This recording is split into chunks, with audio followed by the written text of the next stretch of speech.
بسم اللہ الرحمن الرحیم، میں ہوں انوار عباسی اور آپ دیکھ رہے ہیں میرا یوٹیوب اور فیس بک چینل۔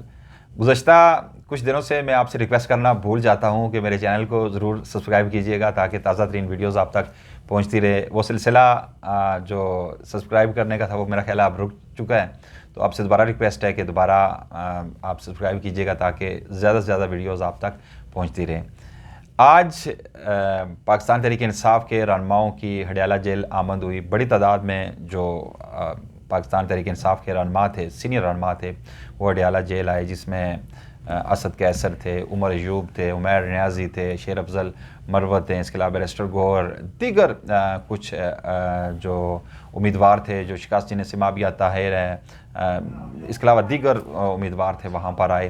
لیکن آج جس وقت یہاں صورتحال آج آپ نے یہاں ہڈیالہ جیل میں دیکھی کہ بہت سارے رہنماؤں کو ملنے نہیں دیا گیا۔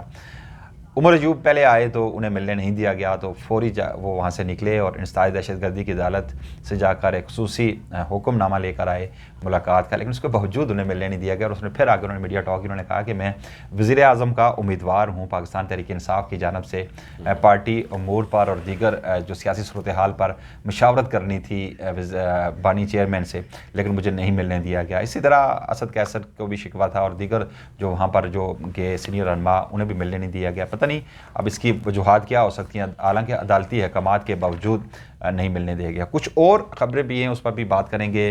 نوید ستی حسب معمول میرے ساتھ موجود ہیں، ان سے ہم بات کریں گے۔ نوید ستی صاحب، نہ ملنے دینے کی وجہ کیا ہے؟ عدالتی احکامات بھی ہوتے ہیں، اس کے باوجود نہیں ملنے دیا جا رہا، کیا وجہ ہو سکتی ہے؟ دیکھیں، ایک طرف تو آپ کو پتہ ہے کہ کچے کے ڈاکوؤں نے 2/22/84 سے پکڑے ہوئے، میں چاہ رہا ہوتا ہوں کہ اس پہ بھی ہم آواز اٹھائیں، جب بھی کوئی بات ہو اس پہ ذرا آواز اٹھاتے رہیں۔ دوسرا جو پکے کے ڈاکو ہیں نا، وہ اپنی کارروائی جاری رکھیں۔ اب وہ یہ ڈاکہ ہے کہ میرا اور آپ کا اور عام شہری کا ووٹ اگر ہم نے کسی کو دیا تو وہ امانت اس کو وہ نہیں کرنی چاہیے، خیانت نہیں کرنی چاہیے۔ اگر وہ خود جیت کر، اب دیکھیں 2 بندے ایسے بھی پکڑے گئے ہیں نا جو کہہ رہے ہیں کہ ہم نے پی ٹی آئی کے ساتھ وہ رابطے میں تھے، انہوں نے کہا جی ہمیں آئی پی پی کا کہا جا رہا ہے کہ آپ جو ہی جو ہے وہ ہوں گے تو آپ کو نوٹیفیکیشن جاری کیوں علیم خان سے جہانگیر ترین سے انہوں نے پی ٹی آئی نے کہا ٹھیک ہے آپ کر لیں، کرنے کے بعد واپس آ گئے، ٹھیک ہے۔ تو آپ اسی سے دیکھیں نا کہ پکے کے ڈاکو جو ہمارے ہیں وہ اس وقت کوئی الیکشن کمیشن کو ہدایات کوئی اور طرح کی مل رہی ہیں۔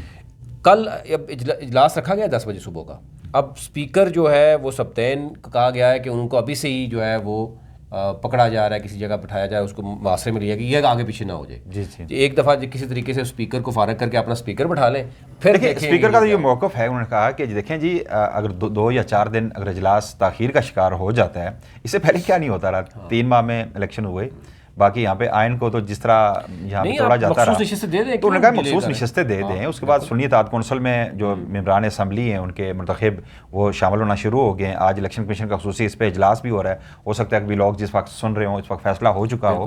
ایکسپیکٹ تو یہی کیا جا رہا ہے کہ فیصلہ نہ دینے کا فیصلہ جو ٹھان رکھی ہے جو چیف الیکشن کمشنر صاحب نے، جس طرح وہ کہہ رہے ہیں کہ انہوں نے الیکشن خود نہیں لڑا، جو سنی اتحاد کونسل کی جانب سے پہلے درخواست دی گئی تھی مخصوص نشستوں کے لیے، یہ ان کے لیے۔ لیکن یہ ہے کہ دیکھیں ایک چیز، ایک ریکارڈ کو اگر درستگی کے لیے دیکھیں، 2019 میں جب فاٹا مرج ہوا، اس کے بعد الیکشنز ہوئے تھے، تو فاٹا سے 3 آزاد اراکین جیتے تھے۔ اس کے بعد پارٹی نے بھی اس کے بعد ہوا اس پارٹی کی جانب سے، باب کی جانب سے کوئی مخصوص نشستوں کے لیے درخواست نہیں دی گئی تھی، لیکن اس کے بعد وہ اس میں شامل ہوئی ہے کہ ہماری ریاست، ہمارے یہ ادارے جو عوام کے ٹیکس کے پیسے لیں، یہ سلوشن کی طرف جائیں۔ یہ ادارے جو ہے وہ مخالفت اور آپ کہہ سکتے ہیں کہ سازش کی طرف جا رہے ہیں۔ آپ دیکھیں نا، کہیں آپ چیف جسٹس کے پاس جائیں اور چیف جسٹس کو کہیں کہ جی ہمارے ساتھ دھاندلی ہوئے، کہتے ہیں میرا کیا تعلق ہے اس سے؟